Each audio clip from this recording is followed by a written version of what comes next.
Hi everyone, my name is Allegra Integra and today I am going to do the Booktube Newbie Tag. I have been doing this channel since January of 2021, so I'm about 6 months in, figured it was about time to do this tag. I couldn't find the original creator, so if anyone does know who initially created this tag, please let me know and I'll make sure to link it down below. Before actually I get right into it, I wanted to mention something that my camera cannot figure out white balance if I move like even an inch over. So I'm sorry if my lighting gets weird. I don't know what's happening. The first question in this tag is, why did you start this channel? Really, the answer to that is I like having projects and I like doing things that are going to challenge me. The longer answer would be during the pandemic, during the time when my state was, we were never really in lockdown, but when you were encouraged to stay home, I needed a distraction from everything that was happening, but I didn't want it to be completely mind-numbing, and I serendipitously discovered Booktube. I had seen a few book reviews many years ago before YouTube and Booktube is what it is today, but I had never fallen down the rabbit hole. I couldn't even tell you how I went down that rabbit hole. Maybe I was looking up a review for a book. I just found there was this entire community who appreciated books, wanted to talk about books, and as someone who got back into reading during 2020 and didn't have a ton of people, not just because of lockdown, but because the people I live with don't necessarily read the same stuff that I do, just not a lot of people to talk to about books, I thought this might be a good outlet for that. So I started recording on my phone and downloaded an app, and the rest is the 6 months that you can see on my channel history. Why? It also happens if I go this direction. So that's cool. Question number 2, what are some fun and unique things that you can bring to Booktube? Well, when we're talking about vlogs or kind of approaching the day-to-day B-roll stuff that you might see on here, I'm an aerial artist and I have yet to discover another booktuber who's an aerial artist. If you're out there, that'd be pretty cool. I just think that would bring a little bit of flavor or a little bit of difference into vlogs as I get better at doing those. I do have some vlog projects. However, I have limited space on my phone, so I don't know how many of those I'll be able to actually complete, but I do have them in the works. It's kind of an ongoing inside joke with just myself that everyone on Booktube except me has an English degree, and I know that's not true, but most of the people I follow do have a degree in English, and I do not. I actually have a background in psychology and genetics, and when we're talking about more in-depth conversations that do include research, when we're talking about literature, for example, empathy and fiction reading is a big one. I am one of those dorks that really likes reading research papers and has a lot of experience reading research papers. I think I can bring those conversations, I don't want to say to a new level because that makes me feel snobby, but just bringing a different perspective as someone who will actually read these papers and kind of break them down, and hopefully in a way that is easy to digest and interesting. So those are some projects that I'm looking forward to. I also used to be a podcaster, so I have some understanding of editing, although it turns out it's real different to do video editing. Overall, I do think I'm a pretty unique individual, and I have my own thoughts and feelings about different books, many of them that do not line up with some of the popular opinions on Booktube, and that is what I'm going to be bringing to this channel. Question number 3 is, what are you most excited for about this new channel? I love starting things. I love starting projects. I love doing things that are challenging to me. This is definitely a new challenge. Like I said before, I do not have video editing expertise. I'm doing all of this on my phone. It's on an app on my phone that I downloaded, all of the editing, everything. So it's been interesting. I will say, as much as I love new projects, I don't usually finish them, and that is big Aries energy. So there's that. I'm also learning how to talk about things by myself. In a room, by myself. It's super awkward. I still feel really unnatural. My videos are not scripted, but I don't think that I'm quite into my natural cadence. When I was doing a podcast, I was doing a podcast with 1 to 4 other people at a time, so there was that back and forth banter, and this is a whole new ball game as far as sounding natural and also not being fully scripted or even scripted really at all. So hopefully that's a skill that I can learn. I think it is, and I am looking forward to seeing myself improve on that part. Question number 4 is, why do you love reading? This is kind of a silly question, I think, for a booktube channel, but I will get down to it. I don't think my answer to this is going to be unique at all. The reason I love reading nonfiction when I do pick that up, because when it's written well, it becomes very engaging. Like I said before, I like reading research papers. I like analyzing research papers. I'm a bit of a weirdo that way, but I do think that an engaging nonfiction can make that not only more accessible, but you also remember it better. So I really love learning, and I love learning through books as opposed to dry academic papers if it's possible. If we're talking about fiction and why I love to read fiction, some of it's escapism. I love being able to explore another world. I love being able to connect with characters that don't exist in real life. As someone who's a big science fiction and fantasy reader, mostly science fiction, I think that this can be a really wonderful way to explore different philosophies and human conditions that we can't do with those research papers that I do read on occasion. And it also is very challenging to me in a different way than nonfiction. I have been challenged by a lot of the books that I've read this year to empathize with characters who are nothing like myself. And there is a research paper that I could link down below that talks about how reading fiction does increase your empathy. I think that's super important. Going back to the escapism, my escapism doesn't have to be the good guys always win. Well, I do really appreciate that in a story, and occasionally I need to read something light. I deal with really hard things every day in my day job, and it's okay for me to experience a negative, dark thing in a book, because it is me being able to process that empathy in a way that isn't as personal. I don't know if that makes a lot of sense, but I find it to be really cathartic to read fiction that kind of has a dark bent. Not always super into grimdark, but when the mood strikes, I will read that too. But fiction, it just covers so many different bases. And the big ones are escapism, learning about people other than myself, and kind of exploring philosophical ideas, sociological ideas that you can't really do in a textbook or a nonfiction book. Question number 5 is, what would I ask my favorite booktuber? I don't have specific questions about themselves or about how they run their booktube channel, except one. How do you seem so interesting and not awkward in front of a camera? If there is a way that this skill can be taught so I don't have to struggle bus my way through sounding so awkward and weird, although that's also just who I am, so maybe I just need to lead into that. I don't know. But yeah, how do you make your life so interesting? And who has time for such beautiful morning routines? I know that the internet isn't real life. I know that social media isn't real life, and things are edited and they're specifically planned to be aesthetically pleasing for things like vlogs. But y'all, I can't show you my morning routine because I barely have one. But yeah, I guess, how do you make yourself seem so natural and interesting in front of a camera?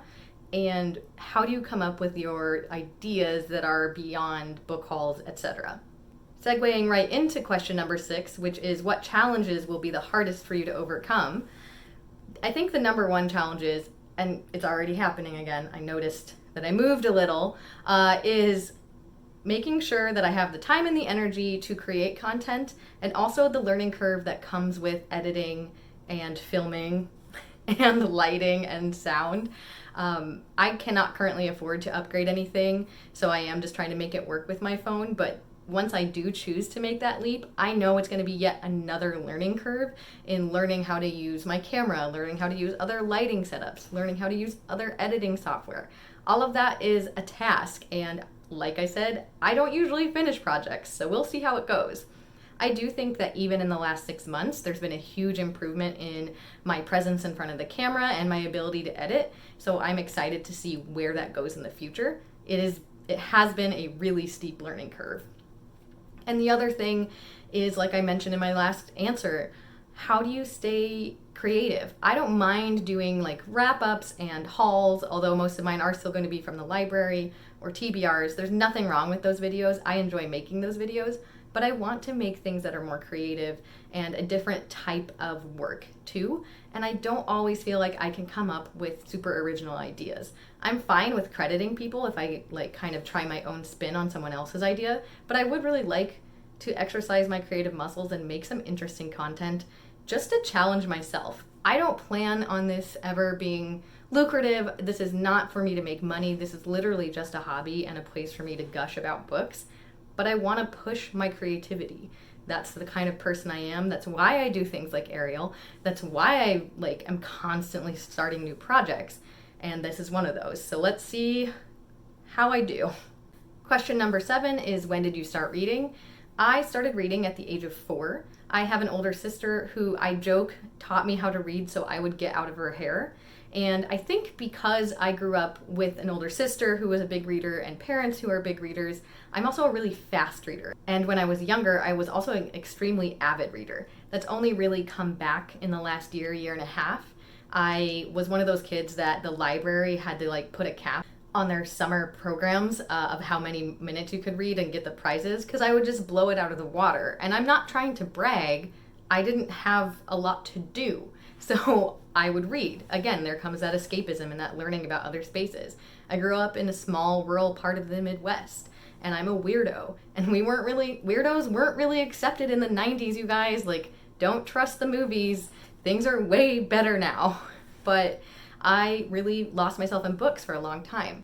Unfortunately, adulthood did eventually rear its ugly head, and while I was more accepted to be the weirdo that I was, I also have a full-time job that does include on-call shifts, as well as I struggle with anxiety and depression, sometimes pretty severely. Knock on wood, it's been a long time since it's been out of control. But there was a time in my life when my depression and anxiety wasn't under control, and I didn't have the resources that I needed to take care of myself.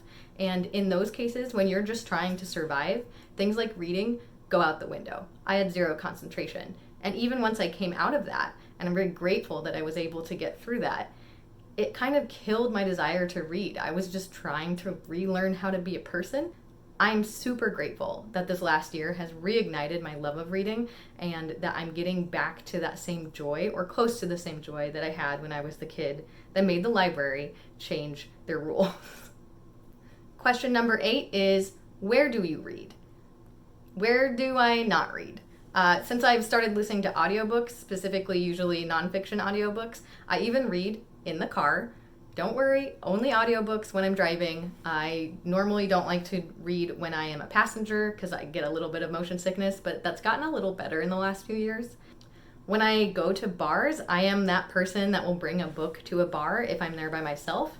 Not because I don't want to socialize, but sometimes I don't want to be in my house, but I don't necessarily want to talk to strangers. So it's a good way to get people to leave you alone. And I love the hustle and bustle of a coffee shop or a bar before things really pick up at night, because as an extrovert, those outside sounds actually can help me focus sometimes. I also read in bed. I read before bed. I have a little nook. No, I am not going to show you because my room is a mess. And I will often read on the couch. So really anywhere that it's appropriate to read, I will read. Question number 9 is, what kind of books do you like to read? I would say I'm primarily a sci-fi and fantasy reader, as well as literary fiction, specifically adult. I don't read a ton of YA. I don't really read middle grade hardly at all, unless I'm wanting to read something with my nibblings, or I'm wanting to read a book that I'm planning on giving to them, and I want to see that it's appropriate for that particular kiddo. I'm not saying that we should be censoring what kids read, but I know my nibblings really, really well, so I know what level of scary they can handle, so that's why I might read something before that. So I would say I primarily do read adult. I'm not against reading YA or middle grade, that's just where my tastes lie. And when we're talking about nonfiction, I particularly, I cannot talk today. I particularly enjoy reading books that are either science-based narratives, really more biology, because that's where a lot of my background is, and books about sociological concepts. I have gotten into memoirs as well, but I'm still, while they're easier to read than other nonfiction, like the research style nonfiction, ultimately what I truly, truly enjoy reading is the science-based nonfiction or sociology-based nonfiction. Some examples of what I'm talking about would be the book that I recently read about paramilitary groups in the United States, so a sociological book, or a book like The Disappearing Spoon, which is a book all about the periodic table. Ultimately, I guess the cop-out answer is I like to read a good book. I have recently started reading romance, even though it's normally not my genre, and I found some that I do enjoy. I will read a lot of weird fiction. I don't know what else to call it. I guess it's literary fiction, but it's either done in an experimental style or it's done in such a way that it's kind of hard to understand exactly what the author meant. And I'm really enjoying that. Even if I don't always like the book itself, I'm really happy about the experience because I like to challenge myself to read stuff out of my comfort zone. To get really in the weeds about what I like to read, people might ask, like, what's your favorite format? I guess I would have to say like a floppy paperback, but I really don't care. I have some preferences. Like, I prefer to listen to nonfiction if I'm doing audiobooks, and I prefer to read like fluffier writing, romance, that kind of stuff on my e-reader. Don't ask me why, I just do. And then science fiction, fantasy, literary fiction, weird fiction, I prefer to do that in a physical paper book. Hardback versus paperback, I don't really care. Paperbacks are cheaper. Hardbacks look really nice, but I'm not really a book collector. Well, I'm trying to not become a book collector, so I don't have a huge preference. If it's a good book and you say it's only available to me on an e-reader, then that's how I'm going to read it, no matter what the genre. Question number 10 is, what does your book collection look like? I might include a little reel here at the end of this question to show you what my bookshelves look like. They're a bit of a mess, like the rest of my house. There are piles everywhere. I share them with 2 other people, and our books are all intermingled. And that's partially because of space and partially because it makes it look a little nicer than if we didn't have that. Again, I am not a huge book buyer. That's changed in the recent past, but I don't have a ton of books to show for how much I actually read. And the ones that I have recently bought, a lot of them don't fit in our shelves, so they're kind of in a pile, a nicely, gently placed pile next to my bed. So I will try to insert some video of at least a few of our bookshelves that are messy and stuffed with all sorts of stuff here. So here's a quick pan of my 2 main bookshelves. A lot of these books are not mine. A lot of this stuff is mixed in with other people's. We all know whose is whose. And this is almost all cookbooks and resource books. You can tell I live with an artist because the random colored pencils. So then swing over here. Yes, I know that shelf is upside down. Not going to fix it. Not all these books are mine. I think almost everything on here is mine, except the Junji Ito, which I do want to read. I just haven't yet. And then we move up here. I don't think any of these belong to me, but it is a bookshelf of mine. Can you tell that someone in my house likes anime? More books. The copy of the Constitution. Some role-playing books. A yarn bowl. Some random art. And the top of these shelves. That photo does not usually have a sticky note in front of it, but I want to respect my roommate's privacy. I also have this small shelf. You'll see we have our incense holder on this one. I think my roommate actually purchased this, and then I kind of took over. I really need to dust, you guys. There were more books on here, but I took them off because I'm reading them. Oh, come on, camera. There we go. And then a smattering of random books that belong to everyone in my house. So yeah, those are some of the bookshelves. I'm not going to show you all of them, in part for privacy and in part because a lot of my books are just chilling out by my bed. That's all I have for this book tag. I am excited about this channel to see where it goes. I hope that you will join me in this journey, and if you want to, why don't you go ahead and participate in the unholy triad of YouTube if you feel so inclined. If not, that's fine too. I'm just glad that you're here, and I will see you next time. Bye.